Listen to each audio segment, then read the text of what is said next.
अगं तू असं कसं लग्नाला नाही म्हणू शकतेस ग?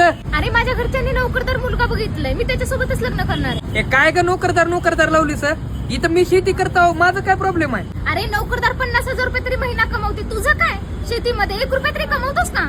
अगं मी आधी पारंपरिक पद्धतीने शेती करायचो म्हणून कमवत नव्हतो. आता मी आधुनिक पद्धतीने शेती करून 50,000 काय महिना 60-70 कमवू शकतो. हो का? आपण कुठून शिकणार आहेस ते आधुनिक पद्धत? अगं तुला माहित नाही का, आपल्या लातूर मध्ये 7 ते 11 तारखेला कृषी नवनिर्माण 2025 म्हणजे राज्यस्तरीय 3रं कृषी प्रदर्शन होणार आहे. महाराष्ट्र नवनिर्माण सेना आणि आपल्या लातूरचे मनसेचे अध्यक्ष म्हणजे संतोष भाऊ नागरगोजे यांच्या संकल्पनेतून कृषी प्रदर्शन होणार आहे. तिथं पारंपरिक पद्धतीने शेती न करता आपण आधुनिक पद्धतीने शेती करून जास्तीत जास्त पीक कसं उगवू शकतो आणि जास्त पैसे कसं कमवू शकतो, तसंच आधुनिक अवजार, खतं, बियाणं या सगळ्याची माहिती भेटणार आहे. आणि मोठे मोठे कृषी तज्ञ सुद्धा येणार आहेत. आणि विशेष म्हणजे तिथे लकी ड्रॉ काढणार आहेत. शेतकऱ्यांसाठी रोटारेटर आणि नांगर ही बक्षीस आहे. अरे वा, मग तर आपलं लग्न फिक्सच. तर मित्रांनो, हा व्हिडिओ जास्तीत जास्त शेअर करा आणि एकदा अवश्य भेट द्या कृषी नवनिर्माण 2025 या कृषी प्रदर्शनाला.